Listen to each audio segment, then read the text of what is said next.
Welcome back. तो इस video में हम और क्वेश्चन न्यूमेरिकल्स करेंगे। क्वेश्चन है a car travelling at 30 kilometre per hour 30 kilometre per hour in a circle of radius 60 metre. ऐसे सर्कल ऑफ रेडियस है, ठीक है। कार यहाँ पे आपका कहीं पे और ये ऐसे जा रही है, ठीक है। ये 30 किलोमीटर पर आवर की स्पीड पे जा रही है और ये जो रेडियस है सेंटर से ये आपको दिया गया है 60 मीटर का, ठीक है। What is the minimum value of mu s friction of a car, coefficient of friction of a car to make the turn without skidding. गाड़ी स्कीड नहीं होनी चाहिए, ठीक है। मतलब ये दोनों फोर्स बैलेंस हो रहे हैं, ठीक है। रिवाइज करो वीडियो पूरा लेक्चर, ठीक है। तो पहले तो हम सारे गिवन डेटा लिखेंगे। वेलोसिटी, तो वेलोसिटी कितना दिया गया है 30 किलोमीटर पर आवर। अभी जैसे मैंने पहले बताया था सारे यूनिट एक ही चीज एक ही फॉर्म में रखो, तो मीटर पर सेकंड नहीं चाहिए मुझे सब। तो 30 किलोमीटर को कैसा है, 1 kilometre is equal to 1000 metre, so 10⁻3। 1 hour is equal to 60 minute, 60 minute 1 minute is 60 second, 60 into 60 so 3600 second, so metre per second. तो आपको वेलोसिटी का कैलकुलेशन करने पे आना चाहिए 25/3 मीटर पर सेकंड, ठीक है। ये आपका आएगा। रेडियस आपको दिया गया है 60 मीटर पर सेकंड, ठीक है। अब याद करो कि कौन सा फॉर्मूला आपने पढ़ा था जो इससे बैलेंस करता है। ये हम पढ़ चुके हैं ना।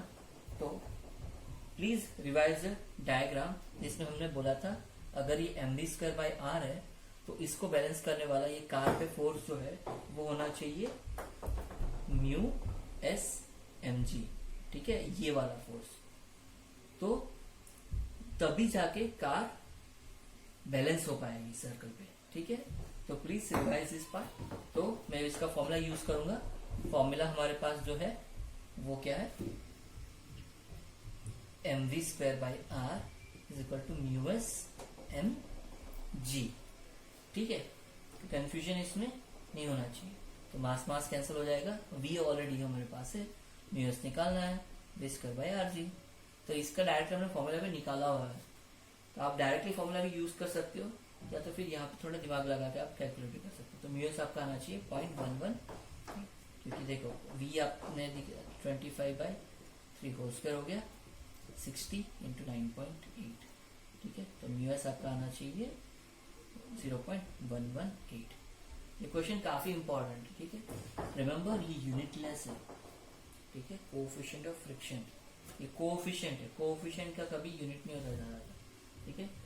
तो ये आपका minimum value required so that you can take turn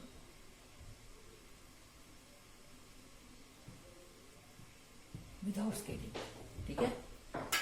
चलो आगे बढ़ते हैं। तो एक और क्वेश्चन देखेंगे। अब थोड़ा क्वेश्चन का लेवल बढ़ाते हैं।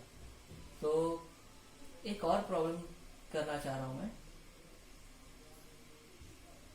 चलो इसी से रिलेटेड थोड़ा क्वेश्चन है। Uh 500 gram particle, uh 500 gram particle tied to one end, tied to one end of a string is whirled in a vertical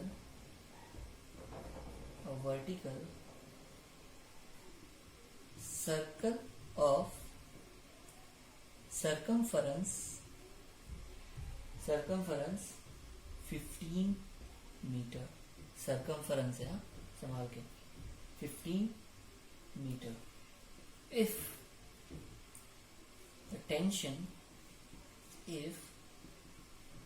the tension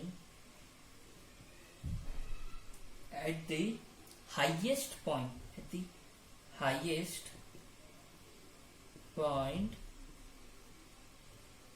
of its path is 2 Newton, then what is speed, speed निकालना है, बहुत आसान question है। ठीक है, given data लिखते हैं। चलो, गिवन क्या है? गिवन डेटा पार्टिकल का वेट दिया है, mass of the particle is 500 gram. KG में कन्वर्ट करो, कितना आना चाहिए? 0.5 kg। Tied to one end of the string is whirled in a vertical circle. याद रखो, ये वर्टिकल सर्कल का प्रॉब्लम है। ठीक है, ऑफ सर्कमफरेंस, सर्कमफरेंस दिया है, याद रखो ये r है, तो सर्कमफरेंस क्या है? 2πr। So 2πr is equal to 14 metre. 14 metre, so r क्या आना चाहिए? 7/π मीटर। प्लीज रिमेंबर दिस, ये सर्कमफरेंस दिया गया। If the tension at the highest point, अगर यहाँ पे इस पॉइंट की बात कर रहे हो, हाइएस्ट पॉइंट की, जहाँ पे ये mv²/r आना चाहिए और ये टेंशन है t। ठीक है, अब इस 2 न्यूटन, यहाँ पे ये t दिया गया है। ठीक है, तो टेंशन के साथ इस पार्टिकल का कौन सा पार्ट आएगा? mg। तो आप डायरेक्टली इक्वेशन बना भी सकते हो यहीं पे। So mv²/r is equal to t plus mg। So ये आपका इक्वेशन आ गया। So t is equal to mv²/r minus mg। देखो, सेम चीज में वापस कर रहा हूँ। ठीक है, तो आपको बस अभी put the value get the answer वाला सीन है। अभी कैसा है? चलो, तो मैं इसको रब कर देता हूँ, को आगे बताता हूँ। को वेलोसिटी निकालना है, सब्स्टिट्यूट करो यहाँ पे। ठीक है, तो mv² ये हम यूज करने वाले हैं। तो v²/r is equal to t/m plus g। ठीक है, बस मैं इसको बस ढंग से लिखना चाह रहा हूँ, t/m r into are g. तो v is equal to square root of t/m into r plus r g. ठीक है, सब्स्टिट्यूट t आपके पास दिया गया है, t कितना है? 2 न्यूटन दिया है यहाँ पे, देखो। So t is equal to 2, r दिया गया है, m आपको पता है, g आपको पता है। सब वैल्यू सब्स्टिट्यूट करो, कैलकुलेशन करो, आपका आंसर आना चाहिए 5.5 जितना मीटर पर second. Please do the required calculation. ठीक है, चलो एक और क्वेश्चन करते हैं। ठीक है, एक फ्लाई व्हील वाला क्वेश्चन करते हैं, क्योंकि ये फ्लाई व्हील वाला क्वेश्चन बहुत आता है एग्जाम में। ठीक है, और बच्चे डर जाते हैं, और क्वेश्चन बहुत आसान होते हैं फ्लाई व्हील के। तो क्वेश्चन है, अ fly wheel gains a speed of 240 rpm, ठीक है, in 3 seconds. Calculate the change in its angular speed in 3 second. बहुत आसान है क्वेश्चन। ठीक है, क्वेश्चन देखो, अ fly wheel gains a speed 240 rpm। क्या बोला? गेन करता है स्पीड इन 3 सेकेंड। तो गेन कर रहा है मतलब फ्लाई व्हील कैसा होता है? ऐसे एक व्हील होता है, और आप गन्ने के जूस से पीते हो तो वहां पे बड़ा सा व्हील जो दिखता है साइड में, जो गन्ने का जूस निकालने का मशीन, वो होता है फ्लाई व्हील। तो वो 0 से शुरू होता है, और ये बोल रहे हैं 0 से शुरू हुआ है। तो ω1 आपका 0 रेडियन पर सेकेंड है, और उसने अटेन कितना किया है? 240 rpm। याद है, rpm मतलब 2πn में दिया गया है। तो ω2 is equal to 2πn2। 2πn क्या है आपका? 240 इंटू 240 rpm। ये rpm में दिया गया है। अब ये रेडियन पर सेकंड है, तो ये भी रेडियन पर सेकंड होना चाहिए, इसलिए डिवाइड बाय 60। ठीक है, और ये rps में आ गया, तो ये रेडियन पर सेकंड में आ गया। ये हो गया आपका रेडियन पर सेकंड में ω2। तो ω2 मिल गया आपको। ω2 आपका जो कैलकुलेशन करने से आना चाहिए, ठीक है। तो ओमेगा 1 आ गया, ओमेगा 2 आ गया, ठीक है ना। Calculate change in its angular speed, change in its angular speed, delta omega निकालना आपको, ओमेगा 2 माइनस ओमेगा 1, ठीक है। तो 2 पाई n2 माइनस n1, तो n2 आप डायरेक्ट यहाँ से भी कैलकुलेट कर सकते हो, यहाँ से भी कैलकुलेट कर सकते हो। तो 240/60 माइनस 0, आप कहीं से भी कैलकुलेट कर सकते हो, ठीक है। का आंसर सीधा आएगा। क्वेश्चन बहुत आसान होते हैं फ्लाईव्हील के, बस समझना होता है क्वेश्चन में, ठीक है। आगे बढ़ते हैं, ठीक।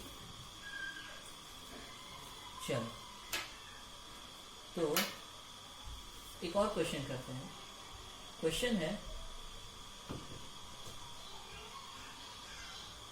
a wheel rotating of wheel, लिखता हूँ क्वेश्चन, ठीक है, ताकि कंफ्यूजन ही ना हो। A wheel rotating at 500 RPM, please write it, slows down to 400 RPM at a constant rate of 5 radian per second square. What is the angular displacement of wheel? What is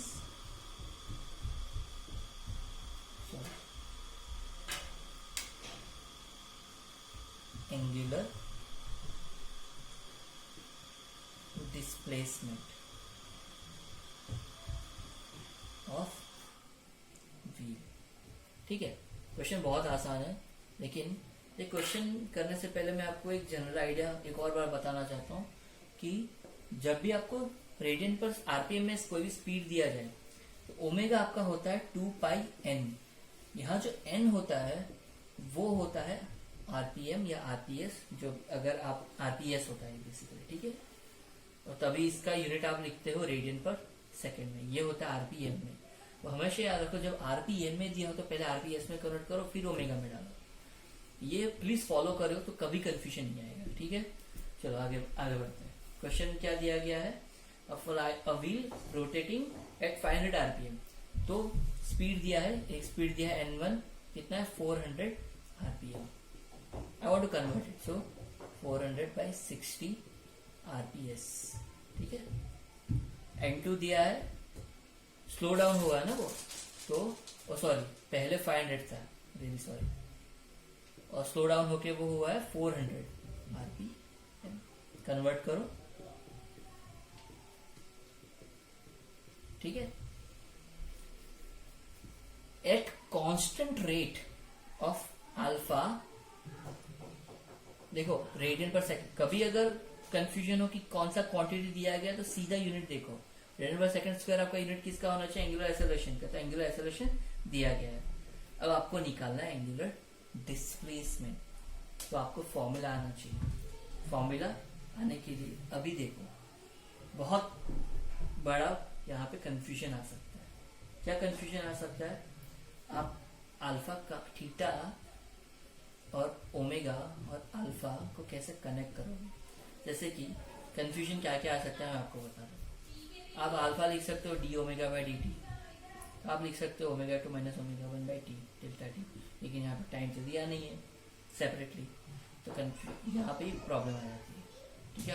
आप time निकाल सकते हो, लेकिन delta T कैसे निकाल सकते हो, omega 2 minus omega 1 divide by alpha, omega 1 यहाँ से निकल जाएगा, ओमेगा 2 यहाँ से निकल जाएगा, अल्फा यहाँ से निकल जाएगा, ठीक है, ठीक है। तो हम ये फॉलो कर सकते हैं, या तो फिर आप डायरेक्टली इक्वेशन भी यूज कर सकते हो, ठीक है। मैं आपको दोनों तरीके दिखाता हूँ। सबसे पहले मैं आपको इक्वेशन वाला फॉर्मूला दिखाता हूँ। इक्वेशन हमने पहले देखा था, सर्कुलर मोशन में एक इक्वेशन है, omega 2 square minus omega 1 square is equal to 2 alpha theta, this is similar to v square minus u square is equal to 2as। ठीक है, तो ये वाला आपको सब्स्टिट्यूट करना है तो आपका आंसर आ जाएगा। ठीक है, तो आप बोलोगे इस ओमेगा 2 ओमेगा 1, तो मैं आपको लिख के देता हूं इसको। सो 2 पाई n square 2 pi square n2 square minus n1 square 2 alpha theta. मुझे थीटा चाहिए, एक 2 कैंसिल हो जाएगा। ठीक है, अब सीधा इसमें सब्स्टिट्यूट करो, आपका थीटा आना चाहिए।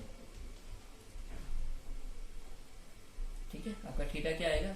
देखो मैं कैलकुलेशन ज्यादा मैसअप नहीं करना चाह रहा हूँ, इसीलिए मैं क्या करूंगा, सबको n के फॉर्म में लिखना चाह रहा हूँ। तो थीटा इज इक्वल टू, ये 4 पाई स्क्वायर है, एक 2 कैंसिल हो जाएगा यहाँ से, तो ये आ जाएगा 2 pi square n2 square minus n1 square whole divided by क्या आना चाहिए, अल्फा। करेक्ट। सो थीटा अभी क्या हो गया, 2 पाई स्क्वायर। अभी सब्स्टिट्यूट करो, n2 स्क्वायर क्या आएगा, n1 स्क्वायर क्या आएगा आपका, n1 स्क्वायर आएगा आपका 500/60, n2 आपका ये आपको ऑलरेडी दिया गया है। सब्स्टिट्यूट करो सारी क्वांटिटी और आपको थीटा मिल जाएगा डायरेक्टली। एंगुलर डिस्प्लेसमेंट जो आपको चाहिए, थीटा आपका आ जाएगा 98.5 radian. Remember radian, answer radian में आएगा, डिग्री में नहीं। बी वेरी केयरफुल, ये सारे यूनिट हमने रेडियन में रखे हैं। ठीक है, अगर लेट्स सपोज आपको ये फॉर्मूला याद नहीं है तो क्या करोगे, तब भी बहुत आसान है, डिराइव कर लेंगे क्वेश्चन में, क्या प्रॉब्लम है। अल्फा क्या होता है, d omega by d t. ठीक है, अल्फा क्या आना चाहिए, alpha is equal to omega 2 minus omega 1 by t, delta t change. तो सबसे पहले मुझे टाइम निकालना पड़ेगा। So delta t is equal to omega t omega 2 minus omega 1 by alpha. ठीक है, ये कर सकते हो। डेल्टा टी अगर आपको मिल जाता है तब आप ओमेगा के साथ खेल सकते हो। मुझे डिस्प्लेसमेंट चाहिए गाइस, तो ओमेगा क्या होता है, D theta by D t. ठीक है, तो अगर मैं बोलता हूँ ओमेगा 1 तो क्या आना चाहिए, सॉरी ओमेगा क्या आना चाहिए, theta by time, theta 2 minus theta 1 by change in time. थोड़ा डिटेल में लिखते हैं। तो ओमेगा, अगर मैं ओमेगा 2 की बात करता हूँ तो theta 2 minus theta 1 by change in time. ठीक है, यहाँ पे चेंज इन टाइम आपके पास ऑलरेडी है, यहाँ पे आप सब्स्टिट्यूट करो वो वैल्यू, सिंप्लीफाई करो, आप वही क्वेश्चन पे वापस पहुंचोगे। ठीक है, तो ये डेल्टा टी आपको यहाँ से मिल जाएगा सीधा। यहाँ पे आपको थीटा निकालना है। ठीक है, यहाँ पे थीटा निकालना है। चलो, तो थीटा 2 माइनस थीटा 1, इसमें ज्यादा कंफ्यूज मत रहो। ठीक है, क्योंकि हमें एक थीटा निकालना है, तो आप डेल्टा थीटा भी निकाल सकते हो। ठीक है, तो ऐसा कोई बड़ा प्रॉब्लम नहीं है वो, आप डेल्टा थीटा निकालो, वही आपका आंसर है। चलो, तो आप ये भी कर सकते हो, वो भी कर सकते हो। तो कन्वीनियंट ये रहता है कि आप इक्वेशन याद रखो, क्योंकि एग्जाम में हम बार बार इक्वेशन डिराइव करने जाएंगे तो बहुत टाइम वेस्ट होता है, जो हमें नहीं करना है। जब आप कॉम्पिटिटिव एग्जाम की प्रिपरेशन कर रहे हो तो आपका टाइम मैनेजमेंट बहुत इंपॉर्टेंट पॉइंट रहता है। ठीक है, चलो, तो आई सजेस्ट यू कि बाकी इसी तरह के और भी क्वेश्चन आप डिराइव करिए और बहुत सारी बुक से ये क्वेश्चन की प्रैक्टिस करिए। ठीक है।